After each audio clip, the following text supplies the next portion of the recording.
The medication cup slipped from Margaret Dalton's fingers at exactly 11:43 p.m. pills scattering across the pristine white floor of St. Catherine's Memorial Hospital like tiny soldiers abandoned on a battlefield. She dropped to her knees immediately, dirty blonde hair falling loose from its deliberately messy bun, shoulders hunched forward as trembling hands scrambled to retrieve the capsules one by one. The harsh fluorescent lights overhead cast unforgiving shadows across her face, making the dark circles under her eyes look like bruises. Her medium blue scrubs hung loose on her small 5'4" frame, deliberately oversized, the fabric swallowing any hint of the compact athletic build hidden underneath. She looked exactly like what she wanted them to see, a nervous, incompetent nurse who had no business working in a hospital. Unbelievable. Doctor. Vincent Hartwell's voice cut through the corridor like a scalpel through skin. He stood tall at 6 feet, impeccably groomed with perfectly styled salt and pepper hair, his pristine white coat practically glowing under the lights. His expensive Rolex caught the fluorescent glare as he gestured dismissively at her. This is the third time this week, Dalton. Do you have any idea what those medications cost? Or is basic competence too much to ask from our night shift? Margaret kept her head down, fingers still trembling as she picked up the last pill. Her hospital ID badge swung from its basic lanyard. The thin scar above her left eyebrow, 3 centimeters long and partially hidden by loose strands of hair, caught the light for just a moment before she ducked her head lower. I'm sorry, Dr. Hartwell.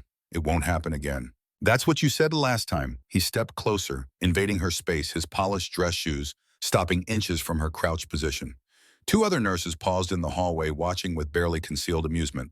Jessica Bennett from Pediatrics actually smirked. You know what? Stay there. Don't get up yet. I want you to think about how much you're costing this hospital while you're down there on your knees where you apparently belong. Something flickered in Margaret's eyes there and gone in an instant like lightning behind storm clouds. Her jaw tightened microscopically. The small scars on the backs of her hands, remnants of shrapnel from another life, caught the light as her fingers momentarily stopped shaking and curled into fists. Then the moment passed. Her shoulders curved forward again. Her head dropped lower. The tremor returned to her hands as she carefully placed the pills back into the cup. Yes, doctor. Pathetic.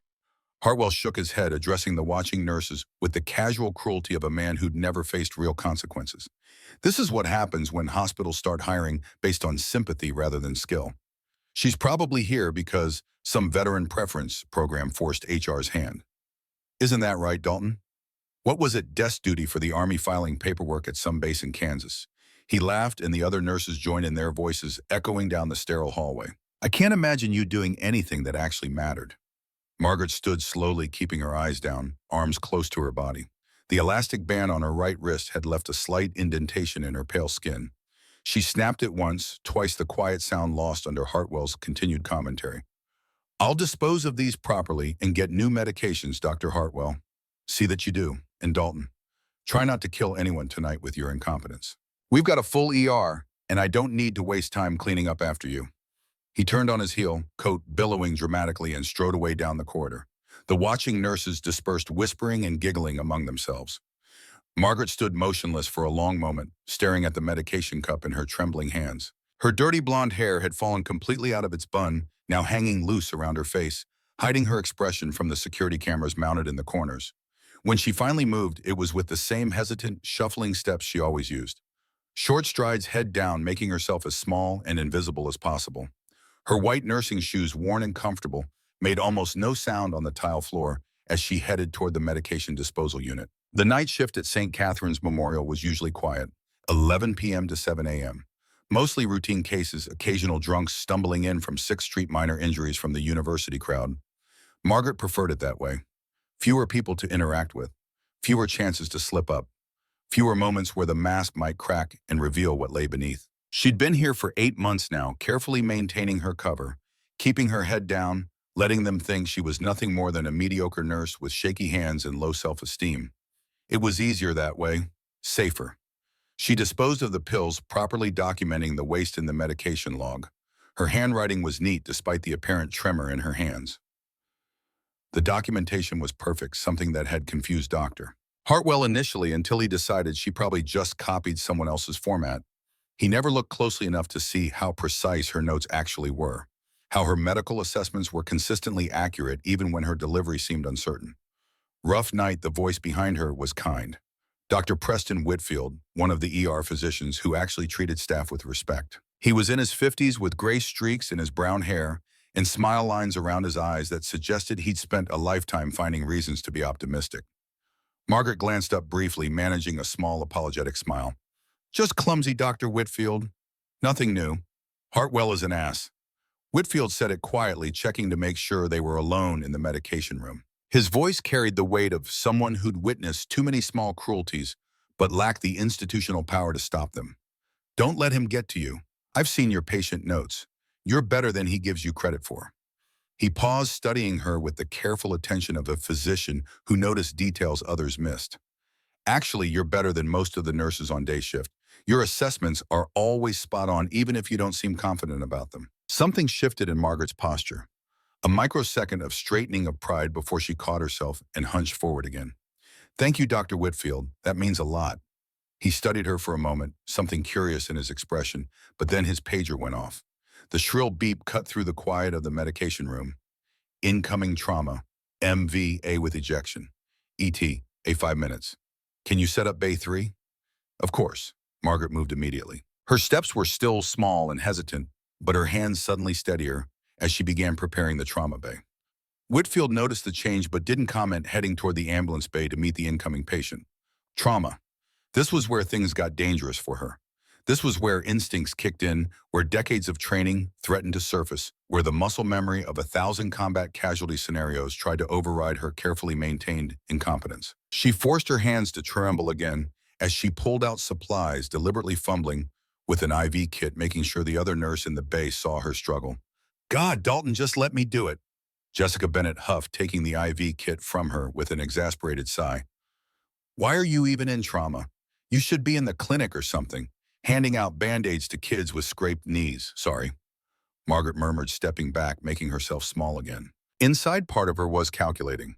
Motor vehicle accident with ejection, patient thrown from vehicle, high likelihood of head trauma, internal bleeding, possibly tension, pneumothorax if there was chest impact.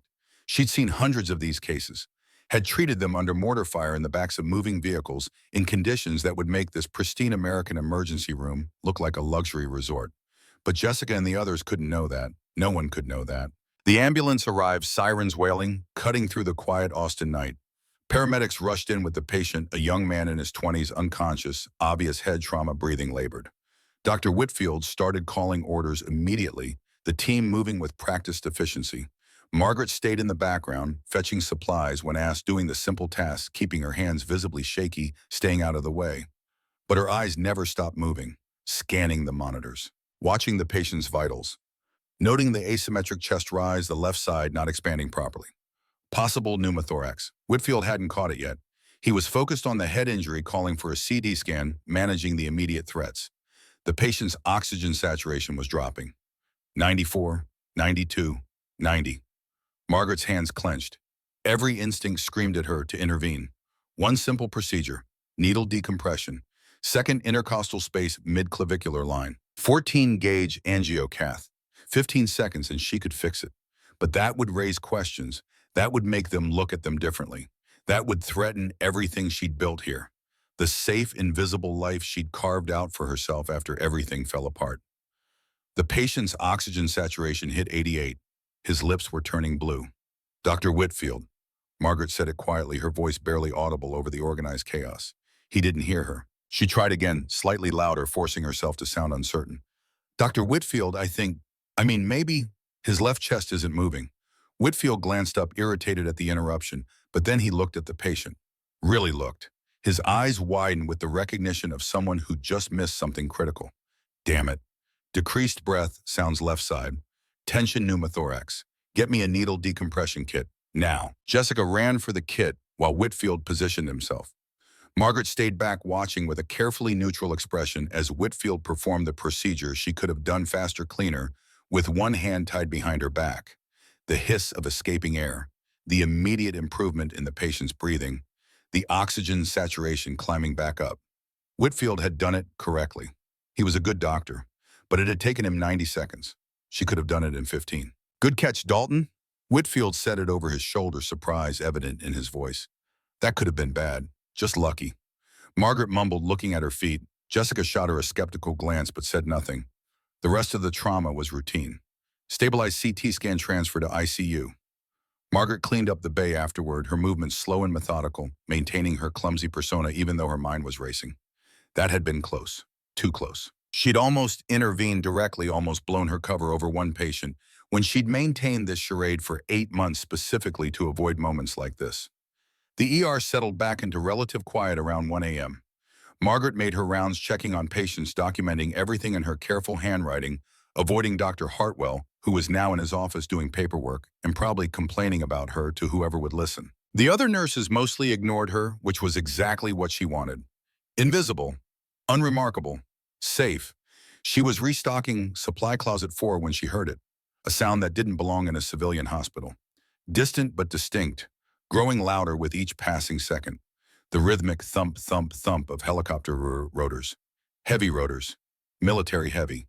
Margaret's head snapped up. Her entire body went suddenly motionless. Every muscle locked. Her breathing became controlled, measured automatic. Her eyes went sharp and focused in a way they never were during her shifts. She moved to the window, looking out into the night sky. There, running lights cutting through the darkness. The unmistakable silhouette of a UH-60 Black Hawk approaching fast and low over the Austin skyline. The elastic band on her wrist snapped once as her hands curled into fists. That wasn't a medical evacuation helicopter. That was a military bird, and it was coming here. Her jaw clenched, the thin scar above her eyebrow suddenly visible as she pushed her hair back unconsciously, her posture straightening without her realizing it. The Black Hawk descended toward the hospital's helipad rotors, churning the air, and Margaret felt something stir deep in her chest. Something she'd been suppressing for 8 months. Something she'd hoped she could keep buried forever. The sound of those rotors brought back memories she didn't want. Faces she'd lost, decisions she'd made, a life she'd walked away from, a different helicopter, a different desert. Yemen, 8 months ago. The memory hit her like a physical blow. Execute. Go. Her own voice younger but carrying the same command authority, giving the order over encrypted comms. 16 operators moving into a compound. Intelligence said it was clear. Intelligence was wrong. The sound of gunfire over the radio, screaming. Men she'd trained with fought alongside, calling for backup that couldn't reach them in time. All 16 dead in 8 minutes. And then her own Black Hawk shot down during extraction. The world spinning, fire and metal, and the screaming of hydraulics failing. The pilots dying on impact. Her throne clear surviving when she shouldn't have. Margaret, the voice was sharp concern. Jessica Bennett stood in the doorway of the supply closet looking at her with something between worry and confusion. Are you okay? You look like you've seen a ghost. Margaret forced her shoulders to hunch forward again. Forced the tremor back into her hands. Forced herself to become small and invisible once more. I'm fine, just heard the helicopter. Startled me. Jessica's expression softened slightly. It's landing on our helipad. Some kind of military emergency transport, I think. Hartwell's freaking out because nobody gave us advance notice. Margaret nodded, not trusting herself to speak. She turned back to the supply shelves, using the mundane task of organizing bandages to hide the fact that her hands were shaking for real now. Whatever was in that helicopter, whatever was about to come through those ER doors, it was going to change everything. She could feel it. The same instinct that had kept her alive through deployments in 4 different countries. The same sixth sense that had warned her when ambushes were coming, when intelligence was compromised, when everything was about to go sideways. The rotors grew louder, closer, the downwash rattling the windows. Margaret Dalton forced herself to keep arranging supplies with trembling hands. But inside, in the part of herself she'd locked away 8 months ago, Major General Margaret Reaper Dalton was already assessing threats, calculating variables, preparing for whatever came next. The night shift was about to get very, very complicated. The Black Hawk touched down on the hospital's rooftop helipad with practiced precision, its rotors creating a downwash that rattled windows and set off car alarms in the parking lot below. Margaret watched from the ER entrance as the side door slid open before the skids even fully settled, and figures emerged moving with the coordinated efficiency of operators who'd done this 1,000 times. 4 men, no 5, all massive. All armed, all moving with a purpose that made every civilian security guard in the vicinity take an instinctive step backward. Even from a distance, Margaret could identify the gear. Multicam plate carriers, HK-416 rifles with suppressors and optics, high-cut ballistic helmets, tactical headsets, but it was the patches that made her breath catch in her throat. Even in the dim lighting, she could see the reversed American flag on the right shoulder. The specific way they moved. The equipment loadout. The fact that they'd landed a military helicopter at a civilian hospital without warning. Navy SEALs. What the hell? Jessica peered beside Margaret, staring up at the rooftop access door. Is that the military? Are we being invaded or something? I don't know, Margaret murmured, but her hands had stopped shaking. Her eyes tracked every movement as the SEALs moved toward the rooftop access door, two of them carrying a stretcher between them. Even from here, she could see the dark stains on the tactical gear of the man on the stretcher. Blood, a lot of it. Dr. Hartwell emerged from his office, irritation written across his perfect features. What's all the noise about Whitfield? Do you know anything about? He stopped mid-sentence as the rooftop access door burst open and the SEALs entered the ER, bringing with them the smell of gunpowder, sweat, and blood. The man in the lead was enormous. 6'4", at least probably 240 pounds of solid muscle, barely contained by his coyote brown tactical pants and tan t-shirt. His plate carrier was loaded with magazines, medical supplies, and communications equipment. A close-cropped beard covered his jaw, and even in the fluorescent hospital lighting, Margaret could see the scar cutting through his right eyebrow. His dark eyes swept the ER with the alertness of someone who'd survived too many ambushes to ever be caught off guard. Around his neck, visible against his tan shirt, hung a SEAL trident on a chain. We need a doctor. Now. His voice carried the kind of command that made people move without thinking. Critical GSW to the chest, possible tension pneumothorax. Lost a lot of blood. He's been stable for transport, but he's deteriorating. Doctor. Hartwell stepped forward, his earlier irritation replaced by professional concern, though Margaret could see him straightening his coat, smoothing his hair, even now, worried about appearance. I'm Dr. Vincent Hartwell, attending physician. Trauma Bay 1. What's the patient's? His name's classified. The lead SEAL cut him off, not rudely, but with absolute finality. What you need to know, gunshot wound to the right upper chest. Entry wound only, bullet still lodged, packed with combat gauze. Pressure dressing applied 20 minutes ago. He's had about 4 units of blood replacement. Probably needs more.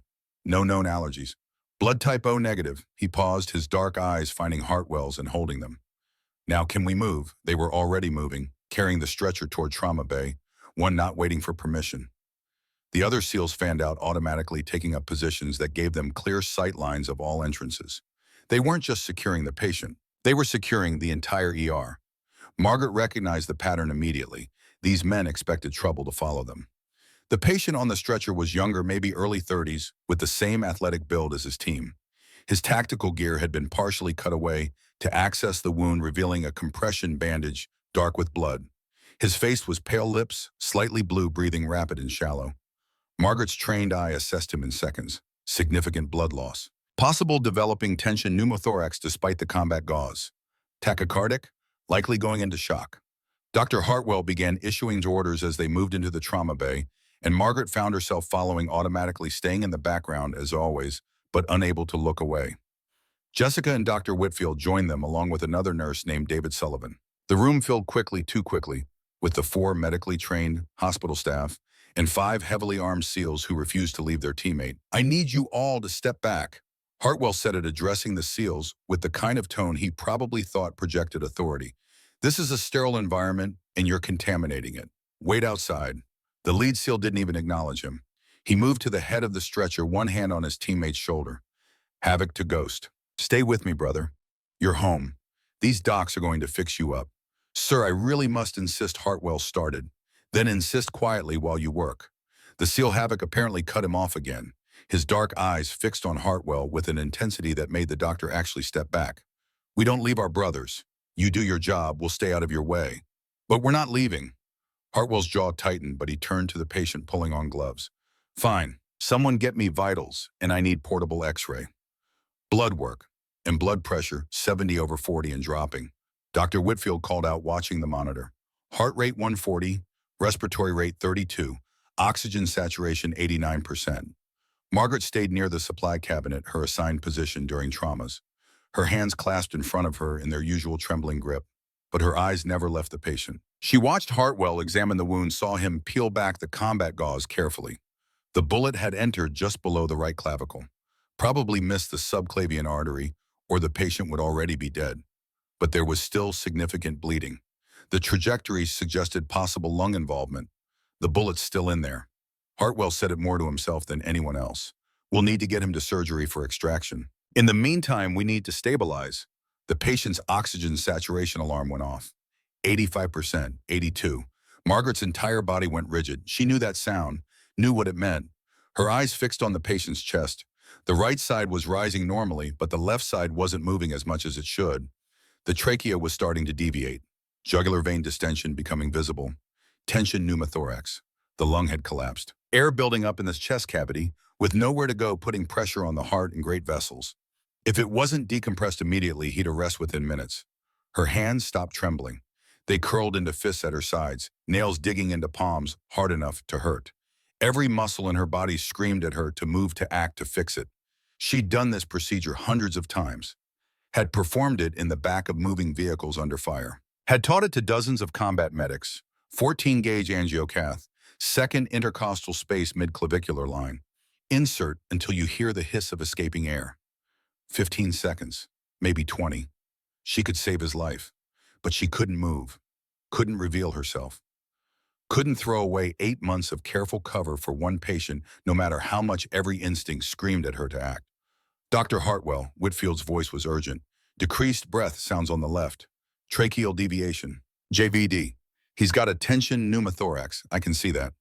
Hartwell snapped, but there was uncertainty in his voice now. He looked around. Where's the needle decompression kit? Top drawer left side. Jessica said, but she was across the room, and in her rush to get it, she knocked over an IV pole. It crashed to the floor with a clatter that made everyone jump. 80% oxygen saturation. 78, Havoc's voice cut through the chaos, deadly calm. Doc, my brother is dying. Fix it. Now, Hartwell's hands were shaking as he finally got the kit open. He positioned the needle, trying to find the landmark. Second intercostal space midclavicular line, but his hands weren't steady. He'd done this procedure maybe 5 times in his career, always in controlled conditions, never on someone who was actively dying. 75%. The patient's lips were turning blue. Margaret's vision narrowed. Her breathing slowed, controlled, automatic. Combat breathing. 4 counts. In 4 counts, hold 4 counts out. Her hands hung steady at her sides, now ready. She took 1 step forward, then caught herself. She couldn't. She couldn't do this. If she intervened, if she showed what she really was, everything she'd built would collapse. They'd start asking questions. They'd dig into her background. They'd figure out who she really was. And then the past she'd been running from for 8 months would catch up to her. 72%. The monitor was screaming now. Dr. Hartwell inserted the needle, but his angle was wrong. Too medial, not lateral enough. He'd missed the intercostal space entirely. Might even hit the internal mammary artery. Margaret could see it from across the room. Could predict the exact moment he'd realize his mistake. Damn it, Hartwell muttered, pulling the needle back. I need to... The patient's eyes rolled back. His body went limp. He's arresting, Whitfield shouted, and Margaret moved. She didn't think about it, didn't plan it, didn't make a conscious choice. Her body simply moved with the muscle memory of 2 decades of combat medicine, crossing the space to the trauma bay in 4 long strides that were nothing like her usual shuffling steps. Her hands shot out and grabbed a fresh needle decompression kit from the supply cart without looking, her movements precise and economical. Move. She said it, and her voice was different. Not the hesitant, apologetic murmur they were used to, but a command voice that cut through the chaos like a blade. Dr. Hartwell actually stepped back, shocked into compliance. Margaret's hands perfectly steady, not even a hint of tremor, ripped open the kit. Her eyes were focused with surgical precision on the patient's chest. She didn't need to feel for landmarks. She could see them, the anatomy visible in her mind like an X-ray overlay. Second intercostal space, midclavicular line left side. Her fingers found the anatomical landmark with practiced certainty. The 14-gauge angiocath positioned with the speed of someone who'd done this under fire. She inserted it with controlled force, 45-degree angle, advancing until she felt the subtle pop of penetrating the pleura. The hiss of escaping air was immediate and dramatic. The patient's oxygen saturation began climbing. 75, 78, 82. His chest began rising symmetrically. His color started improving. The entire trauma bay was silent except for the steady beeping of the monitor and the hiss of air still escaping through the angiocath. Margaret stood over the patient, her hand still on the needle, her posture completely different from the hunched, submissive stance everyone was used to. Her shoulders were back, spine straight, head up. She was taller somehow, her small frame radiating a presence that filled the room. The dirty blonde hair that had been falling messily around her face was pushed back, revealing the thin scar above her left eyebrow clearly for the first time. Her eyes were sharp and alert, scanning the monitors, assessing the patient with professional efficiency. She looked nothing like the incompetent, nervous nurse they all knew. She looked like a soldier. The silence stretched. Then Havoc spoke, his voice, quiet but carrying clearly in the stunned room. That was a combat insertion. He moved closer, his 6'4" frame towering over her 5'4" height. But Margaret didn't step back, didn't hunch her shoulders like she normally would. She held her ground, maintaining eye contact with a man who'd probably seen more combat than most people could imagine. Angle, depth, speed. That wasn't textbook medicine. That was field procedure. Battlefield medicine. He paused, his gaze dropping to her hands, to the small scars on the backs of them. Marks she normally kept hidden, but which were now clearly visible under the harsh lights. "Where'd you learn to do that, ma'am?" Margaret didn't answer immediately. Her hands were still on the angiocath, monitoring it, making sure it stayed in position. Her eyes tracked the monitors. Oxygen saturation now at 91% and climbing. Heart rate decreasing from 140 to 120. Blood pressure stabilizing at 85/50.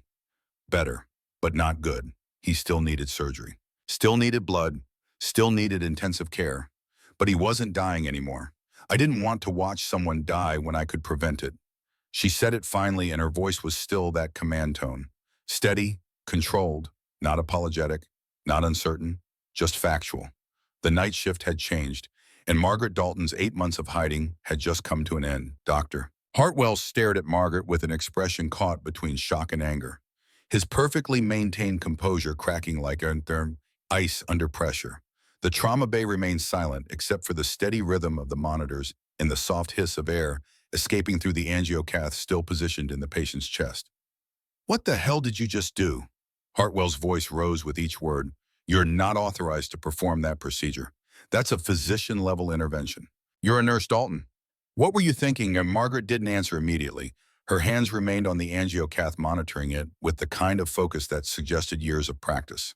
Her eyes tracked the monitors with an efficiency that was impossible to miss now that the mask had slipped.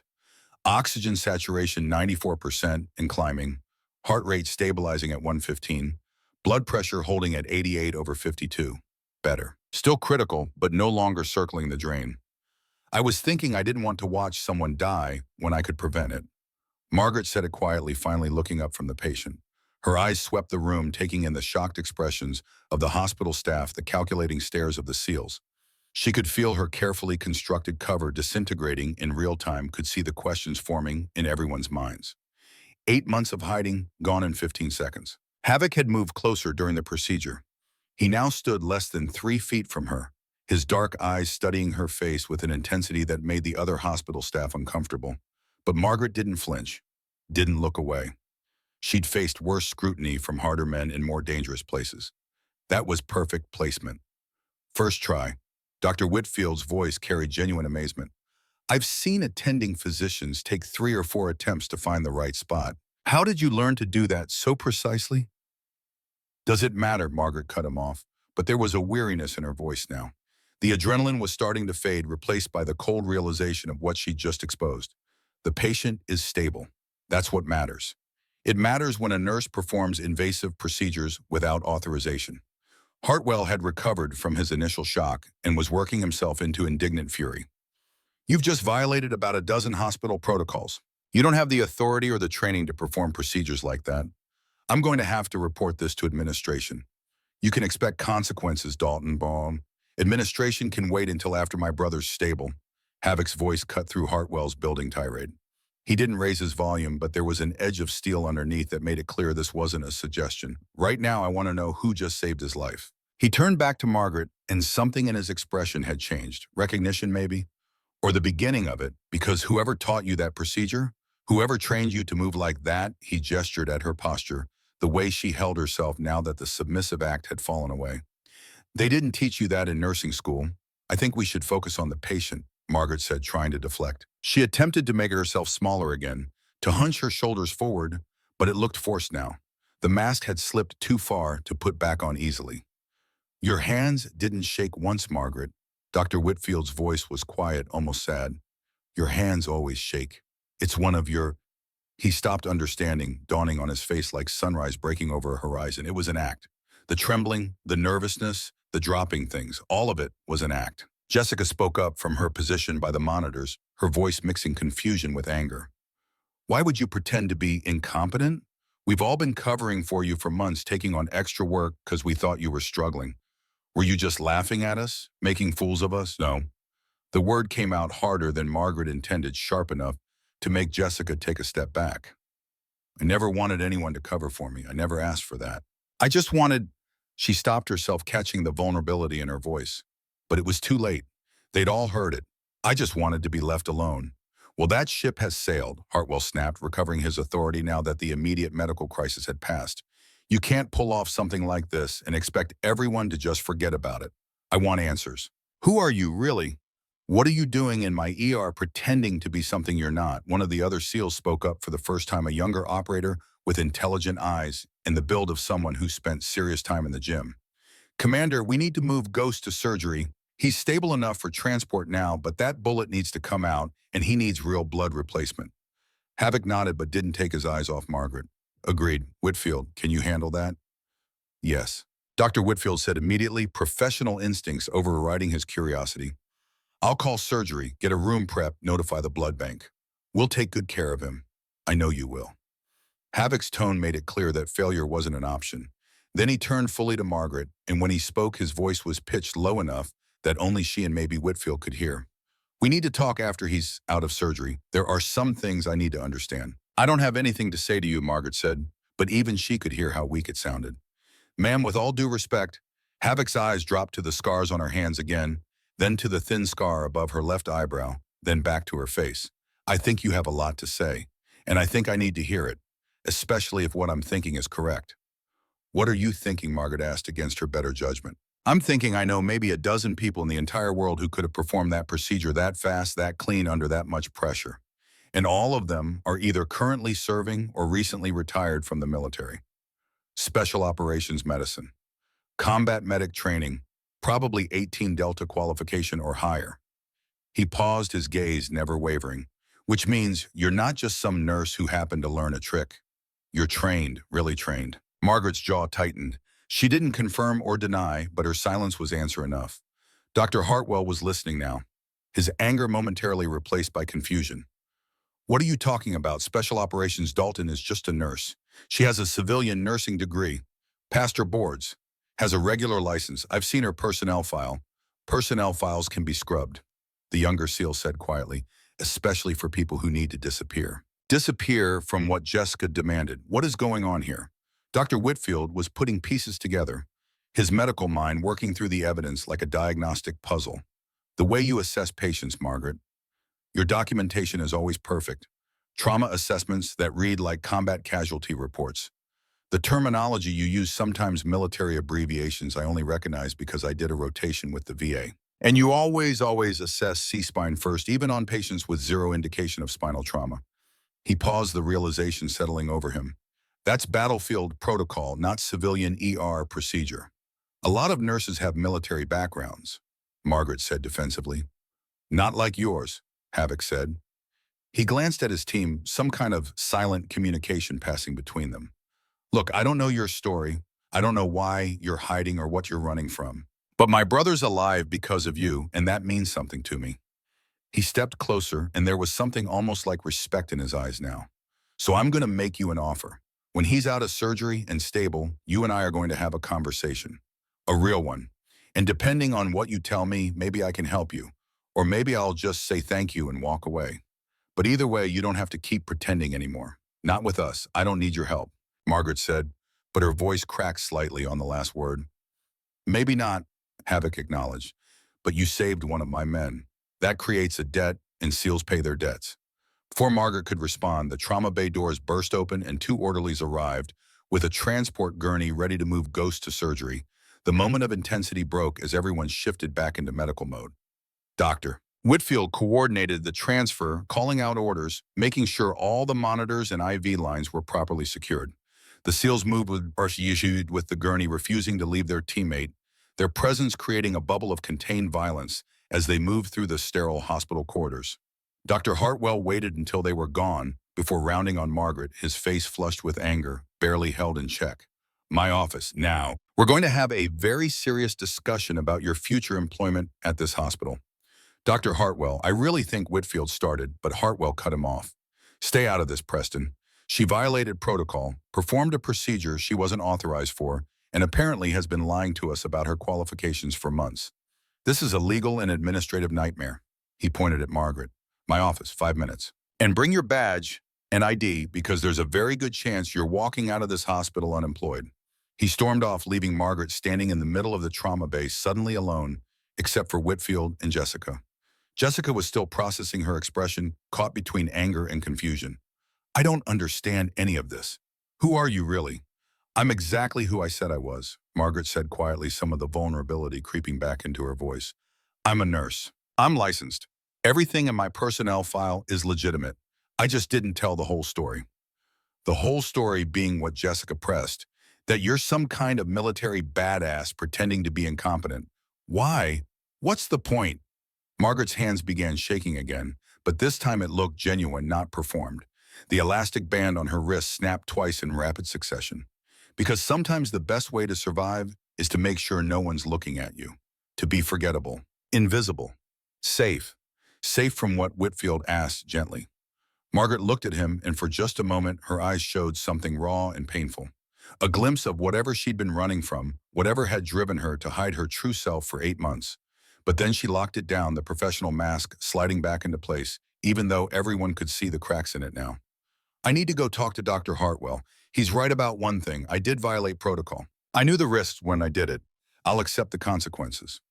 Margaret Whitfield started, but she was already walking away. Her stride somewhere between the shuffling, hesitant steps she normally used and the confident military bearing she'd shown in the trauma bay.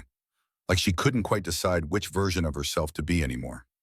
Whitfield and Jessica watched her go. After a moment, Jessica said quietly, "Did we ever actually know her at all?" "I don't think so," Whitfield admitted. "But I think maybe we're about to find out." In the hallway, Margaret passed a window that reflected her appearance. Dirty blonde hair, messy and falling loose from its bun. Medium blue scrubs still hanging oversized on her frame. The thin scar above her left eyebrow, now clearly visible instead of hidden. She looked at her reflection and barely recognized herself. The careful disguise she'd maintained for 8 months had shattered in 15 seconds of instinct and training. Behind her, she could hear the distant sound of the Black Hawk's rotors spooling up for departure. Some of the SEALs would stay with their teammate through surgery, but eventually they'd leave. Eventually, this would all settle back to normal. Except it wouldn't, because now people were asking questions. Now people were looking at her. Now the invisible, forgettable nurse she'd worked so hard to become had become very, very visible. And somewhere in the back of her mind, a voice that sounded like her old commanding officer whispered what she'd known all along. You can hide from your past Reaper, but you can't hide from who you are. Not forever. Not when it counts. Margaret pushed the thought away and headed toward Dr. Hartwell's office. But this time her hands weren't trembling at all. Dr. Hartwell's office was exactly what Margaret expected. Diplomas covering one wall, expensive furniture, a desk that probably cost more than most people's monthly rent.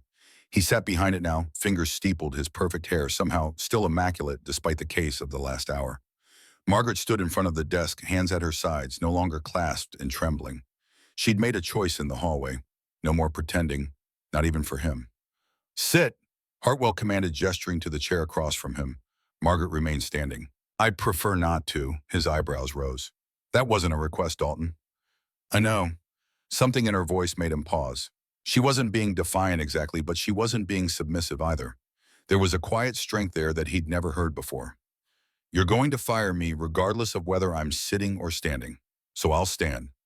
Hartwell leaned back in his chair, studying her with an expression somewhere between anger and curiosity. "You're right, I am going to fire you. What you did tonight was reckless, unauthorized, and potentially opens this hospital to massive liability. You performed a procedure that only physicians are authorized to perform. You've been lying about your capabilities for months, and frankly, I have no idea who you actually are." "My credentials are legitimate," Margaret said quietly. "Registered nurse, current license, passed all required boards. I didn't lie about my qualifications." "No, you just hid them," Hartwell countered. "Which brings me to my question.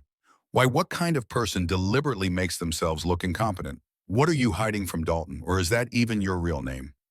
Margaret's jaw tightened. It's my real name. And what I'm hiding from is none of your concern. It becomes my concern when it affects my ER. Hartwell shot back. Those SEALs think you're military. Special operations, they said. Is that true? Before Margaret could answer, the office door opened without a knock. Doctor. Whitfield stood there, his expression urgent. Sorry to interrupt, but we have a situation. Hartwell, you need to come to the ER now. I'm in the middle of now. Whitfield repeated, and something in his tone made both Hartwell and Margaret move immediately. They followed Whitfield through the corridor back toward the ER. As they approached, Margaret could hear raised voices, the sound of something metal clattering to the floor. Her body tensed automatically, her stride lengthening, her senses sharpening, combat readiness flooding her system without conscious thought. The ER waiting room had transformed into something that looked like a military checkpoint. 6 men stood near the entrance, dressed in black tactical gear, plate carriers, rifles. But no military insignia, no unit patches, no flags. Private contractors, mercenaries. And they were arguing with the 2 hospital security guards who looked absolutely outmatched and terrified. I already told you we need to see the patient who came in on the military helicopter. Now, sir, I don't have authority to... The contractor's hand moved to his rifle. Not pointing it, not yet, but the threat was clear. Then get someone who does.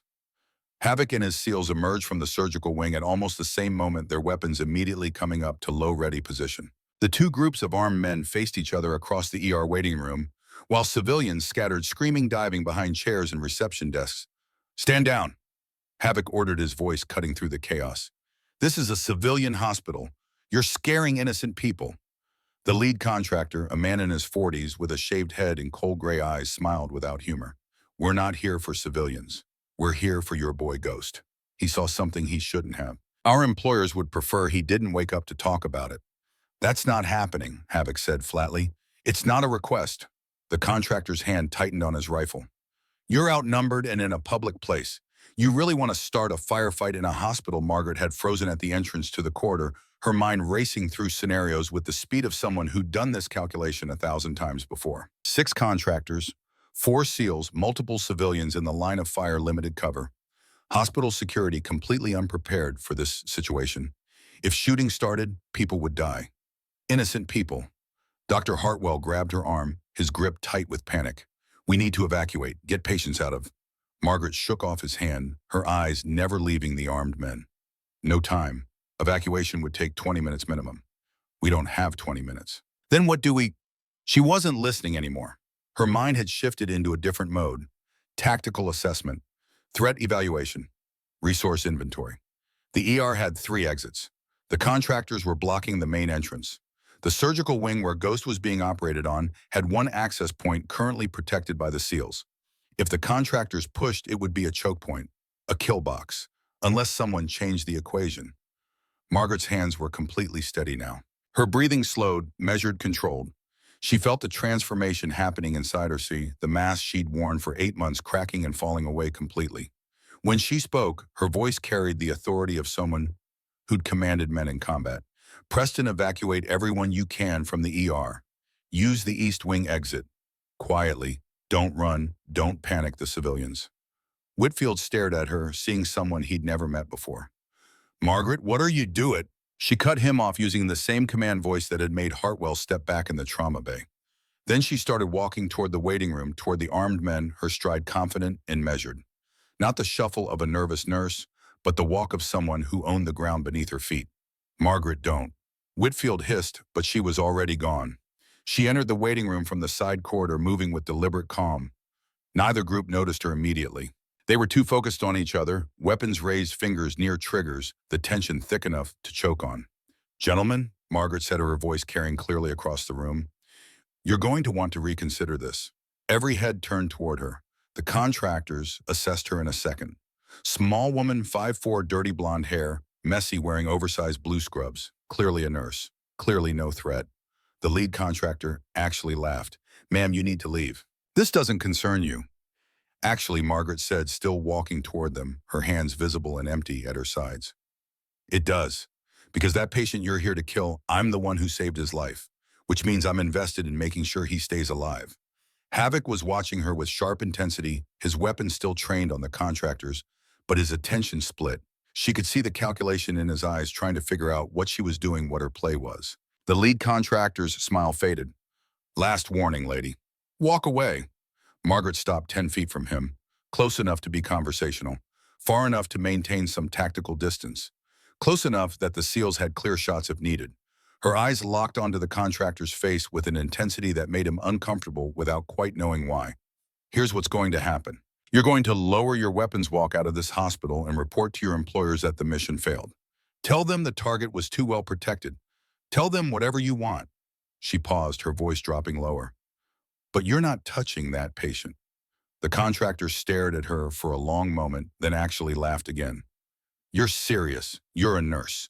What are you going to do? Take my temperature aggressively. No, Margaret said, and something in her voice changed. Became harder, colder, utterly devoid of fear. I'm going to give you a professional assessment. She began walking again, circling slowly, her eyes never leaving the contractors. And when she spoke, her voice carried the weight of someone who'd done this analysis 100 times in 100 different combat zones. You're running a 6-man team with suppressed HK-416s, which means you're trying to keep this quiet. You're wearing soft armor, not plates, which means you're prioritizing mobility over protection. You came in through the main entrance instead of breaching from multiple points, which means you're not military. You're contractors who got handed a simple termination mission and expected it to be easy. The contractor's smile vanished completely. Who the hell are you? But you made 3 mistakes, Margaret continued, ignoring the question. Her voice was clinical, now detached, like she was teaching a class on tactical failures. First, you assumed the SEALs wouldn't fight in a civilian hospital. They will. Second, you assumed hospital security was your only opposition. It's not. Her voice dropped even lower. And third, you assumed the scared little nurse wasn't a threat. She moved. Later witnesses would struggle to describe exactly what happened. One moment she was standing still talking. The next moment she was in motion, covering the 10 feet between her and the lead contractor in less than 2 seconds. Her hand struck his rifle with a precision that spoke of thousands of repetitions, knocking the barrel offline before he could react. Her other hand drove into his solar plexus with enough force to fold him in half, gasping for air that wouldn't come. She caught his rifle as he dropped it, spun it around with the fluid grace of someone for whom weapons were extensions of their body, and had it trained on the other contractors before any of them could process what had just happened. Her stance was textbook perfect. Feet shoulder width apart, weight balanced, the rifle seated firmly in her shoulder. No hesitation, no uncertainty, just cold professional competence. Don't. She said simply, and her voice carried absolute certainty that she would pull the trigger if they moved. The contractors froze. So did everyone else in the room. The entire ER held its breath. Havoc's voice cut through the stunned silence, a note of something like awe underneath the tactical assessment. Holy hell. Reaper. Margaret didn't take her eyes off the contractors, didn't lower the weapon, didn't even blink. Commander Sterling suggests you and your team secure these gentlemen while I maintain position. Roger that. Havoc, Commander Sterling said immediately, and there was something new in his voice now. Recognition, respect, understanding. The SEALs moved with coordinated efficiency, disarming the contractors one by one, zip-tying hands, clearing weapons. The whole operation took less than 30 seconds. They'd done this before many times, and they did it with the kind of smooth professionalism that came from years of training. Only when all 6 contractors were secured and disarmed did Margaret lower the rifle. She safed it with practiced ease, removed the magazine, cleared the chamber with the smooth motion of someone who'd done it 10,000 times, and handed it to one of the SEALs. Then and only then did she allow herself to look at Commander Sterling. His dark eyes were wide with recognition and something close to disbelief. Reaper, Major General Margaret Dalton, 75th Ranger Regiment, then JSOC, then Pentagon Strategic Planning. He paused and his voice dropped to barely above a whisper. You're supposed to be dead. The statement hung in the air like a grenade with the pin pulled. Margaret stood perfectly still, meeting Commander Sterling's eyes, and for a long moment nobody moved. The contractors were secured on the floor, zip-tied and disarmed. The civilians had been mostly evacuated by Dr. Whitfield and hospital staff. The ER was silent except for the distant sound of approaching police sirens. I'm not dead, Margaret said finally, her voice quiet but steady. The adrenaline was starting to fade now, replaced by exhaustion and the crushing weight of exposure. Obviously. Sterling repeated, but his expression suggested he was still processing the impossibility of what he was seeing. The official report said you died in a helicopter crash in Yemen 8 months ago. Black Hawk went down during an extraction. No survivors. There was a memorial service. Full honors. Half of JSOC showed up. I was there, ma'am. I watched them fold the flag. There was a crash. Margaret acknowledged, and her hands began to tremble again, now that the immediate threat had passed. Not the fake tremor she'd maintained for 8 months, but something real. The physiological aftermath of combat, the body's response to extreme stress. The memorial was real. But I wasn't on that helicopter. One of Sterling's team members, the younger SEAL who'd spoken earlier, let out a low whistle. So you let everyone think you were KIA. Ma'am, with respect, that's necessary. Margaret cut him off and her hands were shaking harder now. Not from fear or nerves, but from adrenaline crash. From the toll of dropping her cover completely. From 8 months of careful control suddenly shattered. It was necessary. Dr. Hartwell had reappeared at some point during the confrontation, and now he stood at the edge of the waiting room, looking like his entire understanding of reality had just been rewritten. His perfect composure was completely gone, replaced by something approaching genuine shock. Major General, you were a... He couldn't even finish the sentence. I was a lot of things. Margaret said, still not looking away from Sterling. She owed him this much. An explanation, or at least the beginning of one. Ranger Medic first, then 75th Ranger Regiment, then JSOC, then Pentagon Strategic Planning. 22 years of service. And then 8 months ago I walked away from all of it. Why, Sterling asked. It wasn't an accusation, just a genuine question from one soldier to another. The kind of question that deserved an honest answer. Margaret's expression flickered. Pain, regret, something that looked like grief washing across her features before she could lock it down. Because I was tired of watching people die. Because I'd given everything I had to give, and it still wasn't enough. Because... Her voice cracked slightly. Because the last mission I ran, I lost 16 operators. Good people. My people. And I realized I couldn't do it anymore. Couldn't make those calls. Couldn't send people into situations where I knew some of them wouldn't come back. The ER was dead silent now. Even the secured contractors had stopped struggling, listening to something that felt too raw, too honest for this sterile hospital setting. So you faked your death, Sterling said slowly, working through the logistics of what that would have required. Went to ground, became a nurse, started over. Something like that. Margaret finally looked away, her gaze dropping to her hands. To the small shrapnel scars that marked them. To the tremor that had been fake for so long, but felt devastatingly real now. I thought if I could save lives one patient at a time in a civilian hospital, where the stakes were lower, where people weren't shooting at me, maybe that would be enough. Maybe I could find some kind of peace. Did you? One of the other SEALs asked quietly. Margaret's laugh was bitter-edged with something that might have been despair if she'd let it surface completely. What do you think? Before anyone could respond, one of the secured contractors spoke up, and his voice strained from his position, zip-tied on the floor. Your Reaper, the Reaper. He looked at his fellow contractors, and Margaret could see the moment recognition hit them all. The moment they understood exactly how badly they'd miscalculated. Holy shit, we're so screwed. Sterling glanced at him, one eyebrow raised. You know that name? Everyone in the contractor community knows that name. The man said, genuine fear in his voice now. The kind of fear that came from understanding you'd just gone up against a legend and lost. She's a goddamn myth. Led the operation that took down the Al-Zawrani network. Planned the extraction from Mogadishu that everyone said was impossible. Survived 3 helicopter crashes and got everyone out alive. Killed 12 hostiles in close quarters combat with nothing but a medical kit and a sidearm. He looked at Margaret with something close to awe. We thought you were dead. If we'd known you were here, we wouldn't have come within 10 miles of this place. That was kind of the point of being dead. Margaret said quietly. Sterling was studying her with new understanding pieces clicking into place. The way she'd moved, the tactical analysis, the perfect disarm. It all made sense now. That's why you were hiding, not from enemies, from recognition. Because if anyone from your old life saw you, they'd ask questions I didn't want to answer. Margaret finished. They had tried to pull me back in, tell me I was needed, that I had a duty, that I couldn't just walk away from everything I'd built. Her voice hardened slightly. But I already gave 22 years. I gave blood and sweat and pieces of my soul. I earned the right to choose something different. No one's arguing with that, ma'am, Sterling said carefully. But you have to know, when word gets out that you're alive, that you're here, word's not getting out. Margaret cut him off, her command voice returning for a moment. As far as anyone is concerned, Reaper died 8 months ago.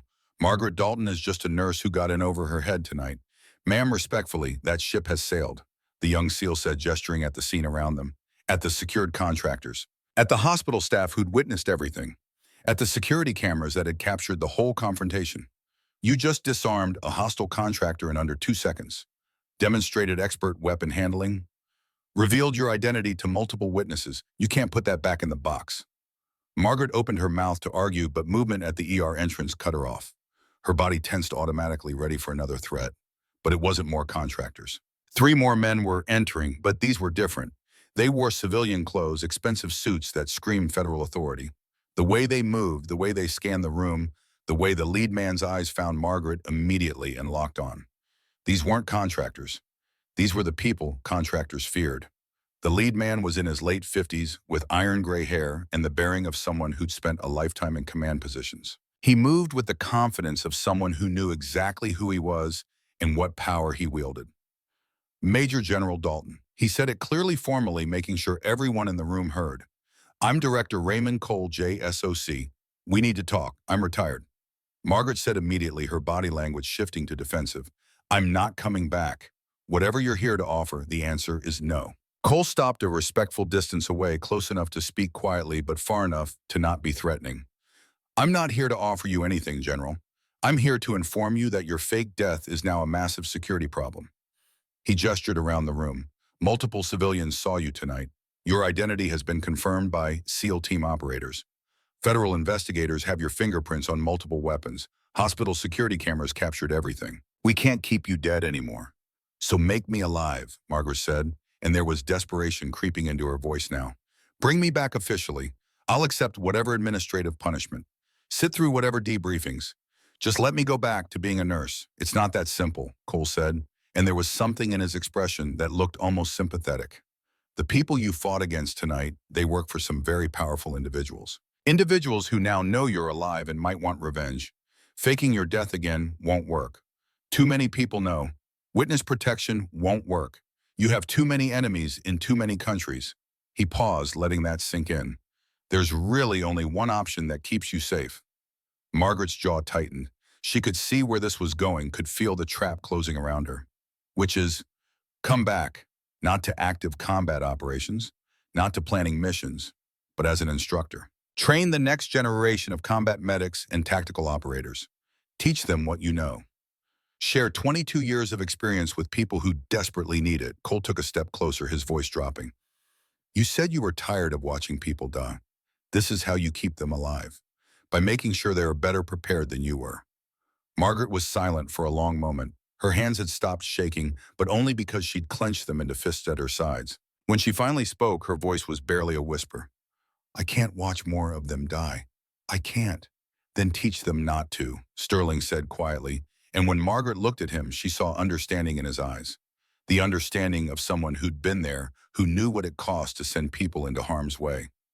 Ma'am, General Reaper, whatever you want to be called, you're the best combat medic I've ever seen. The best tactical thinker. The best at keeping people alive under impossible conditions. If you'd trained my team, maybe we'd be better. Maybe more of us would come home. That's not fair, Margaret said. But there was no heat in it, just exhaustion. No, Sterling agreed, but it's true. When Cole pulled a business card from his pocket and placed it on the reception desk. I'm not going to force you, General. You've given enough that you've earned the right to choose. But think about it. You've got 48 hours before we need an answer. He paused at the door. If you decide to come back, call that number. If you don't, we'll do our best to protect you. But I won't lie to you, without official protection, without the resources of JSOC behind you, you're vulnerable. And there are people out there who'd very much like to finish what they started in Yemen. What do you mean finish what they started? Margaret's voice was sharp now, cutting through the room. Cole turned back, his expression grave. The helicopter crash that killed your pilots and supposedly killed you. It wasn't random enemy fire. It was targeted. Someone sold your extraction coordinates to hostile forces. Someone wanted you dead, General. And when we started investigating after tonight's incident, we found something interesting. He pulled out a tablet, tapped a few times, and showed Margaret the screen. The person who authorized the mission parameters for your Yemen operation. The person who had access to your extraction coordinates. The person who would have known exactly when and where your helicopter would be.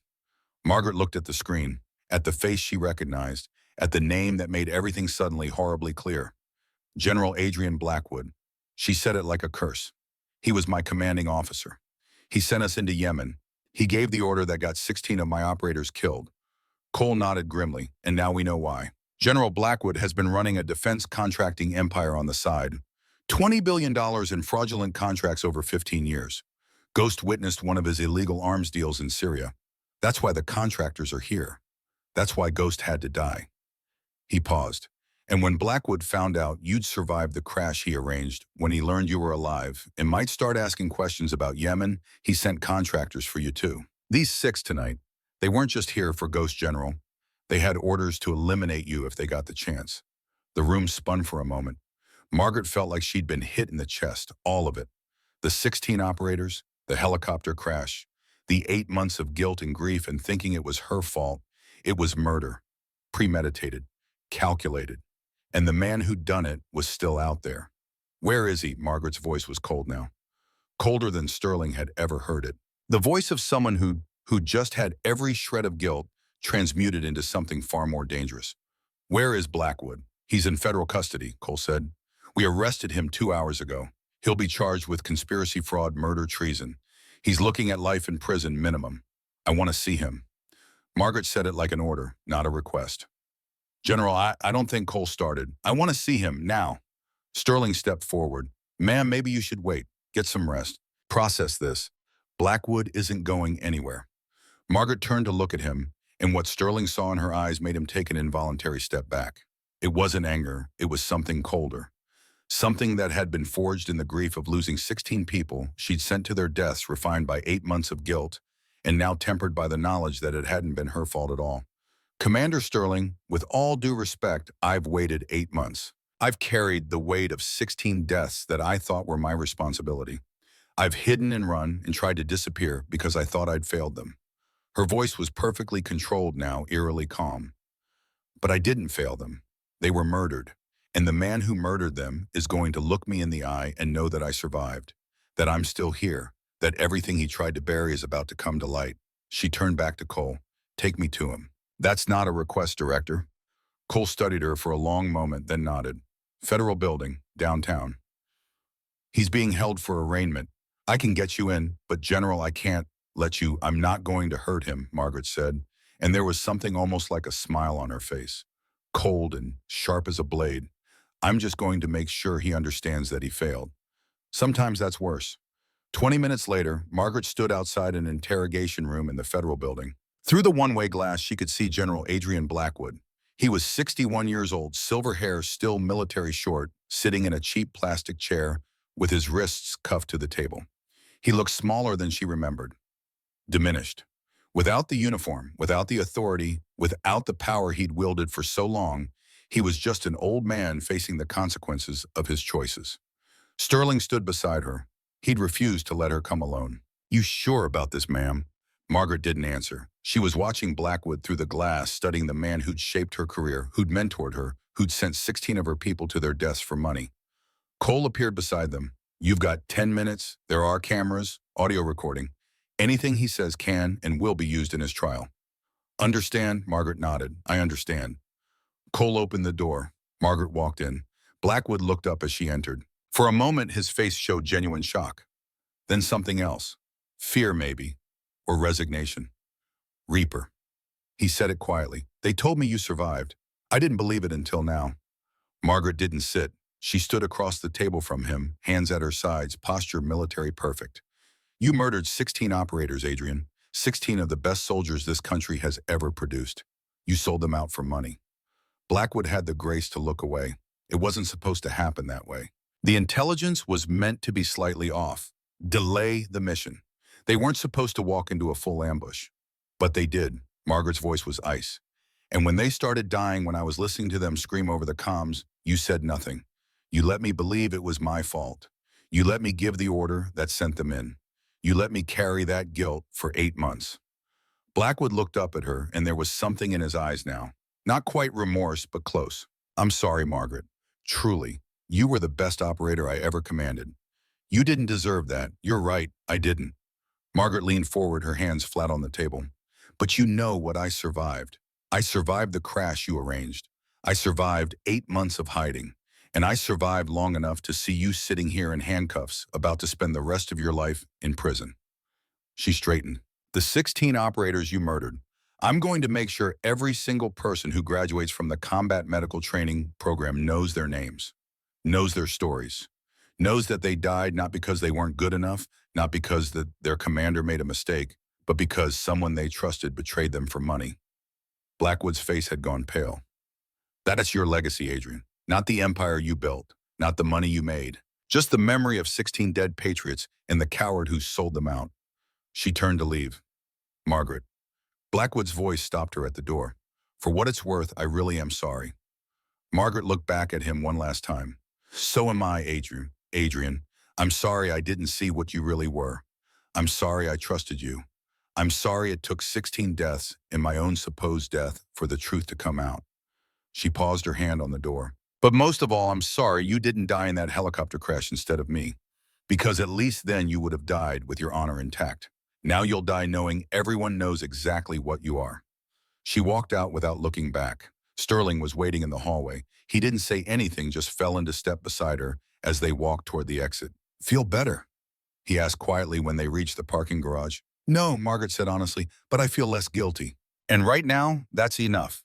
She pulled out the business card Cole had given her and looked at it for a long moment. I'm going to call him. Accept the position. Sterling nodded. Good.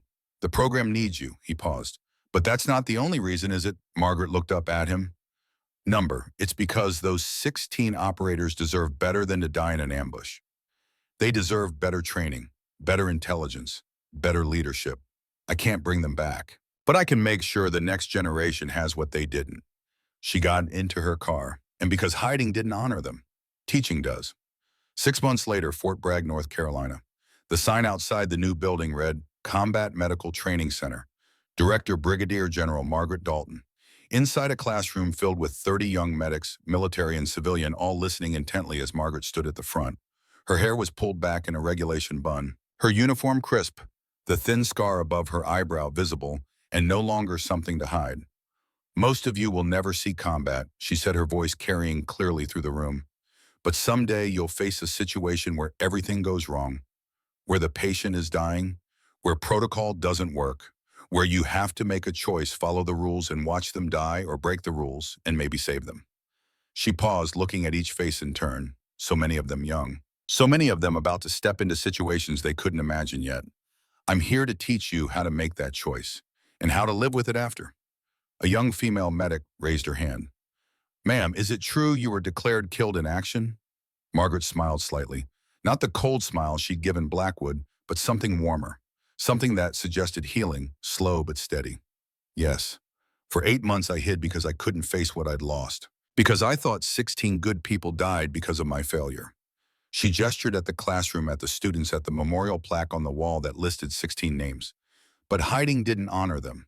Teaching you does. Making sure you're better prepared, better trained, better equipped than they were. That's how I honor their memory. The student nodded, understanding in her eyes. Class ended. The students filed out, energized and focused. Margaret gathered her materials, preparing for the next session.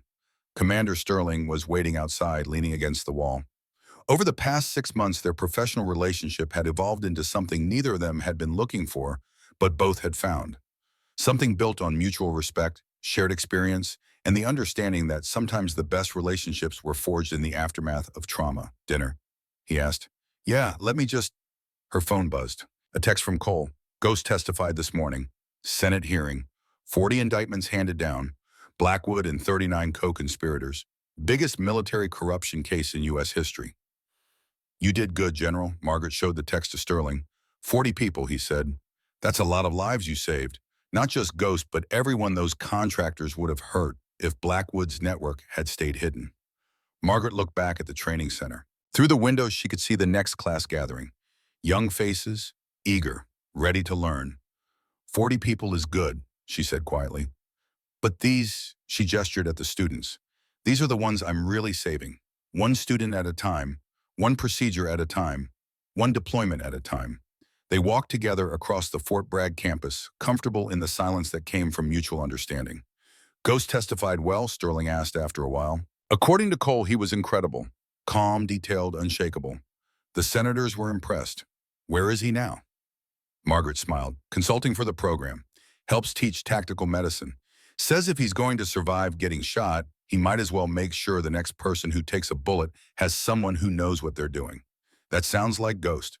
They reached Margaret's truck, the same beat-up vehicle she'd driven as a nurse, but somehow it fit better now. No more pretending. No more hiding. Sterling stopped her before she could get in. I never thanked you properly. For saving Ghost. For stopping the contractors. For everything. You don't need to thank me, Margaret said. Yes, I do. Sterling's voice was serious now. Because you didn't just save Ghost that night. You reminded all of us what real leadership looks like. What it means to put the mission first, even when it costs you everything. He paused. The trembling nurse act, the hiding, you could have lived that lie forever. But you didn't. When it mattered, when lives were on the line, you stepped up. That's who you are, Margaret.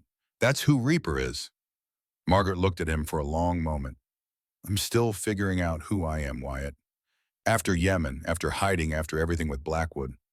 I don't know if I'm Reaper or Margaret or something in between. Sterling smiled. Then figure it out. You've got time. And he gestured at the training center. You've got purpose. That's more than most people ever find.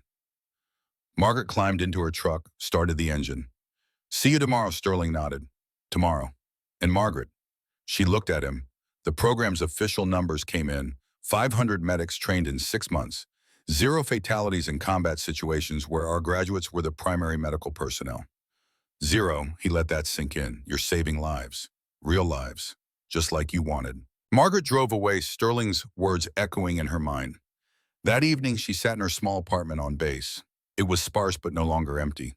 Photos on the wall now, not hidden away in a drawer but displayed with honor. Her wedding photo, the husband she'd lost to cancer 5 years ago.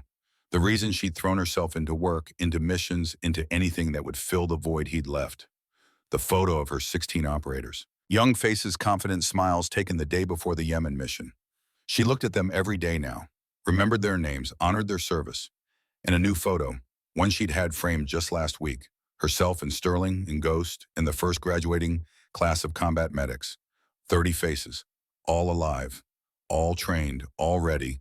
On her desk, a letter she'd written but not yet sent, addressed to the families of the 16 operators, telling them the truth about how their sons and daughters and husbands and wives had died, telling them about Blackwood's arrest, telling them about the training program that would carry their loved ones' names forward. She picked up her pen and signed it, in service and in memory. Brigadier General Margaret Reaper Dalton. Then she sealed it, addressed it, and set it with the others to be mailed tomorrow. Her phone buzzed, a text from Sterling. Thought you should know. 3 more bases requested the training program. Word spreading about what you're building here. Margaret smiled and typed back. Good. The more people we train, the more lives we save. She set the phone down and walked to the window. Outside, Fort Bragg was settling into evening. Soldiers running drills. The flag lowering for the day.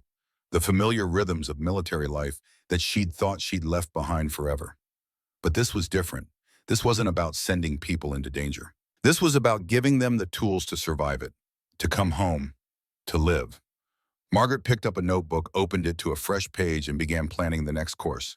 Advanced trauma management, battlefield triage, chemical exposure treatment, all the things she'd learned in 22 years distilled into lessons that could save lives. She worked late into the night as she often did now, but it wasn't the desperate work of someone running from guilt. It was the purposeful work of someone who'd found their calling. Around midnight, she finally set down her pen and looked at what she'd written. A complete curriculum for the next 6 months. Aggressive, comprehensive, demanding. It would be hard.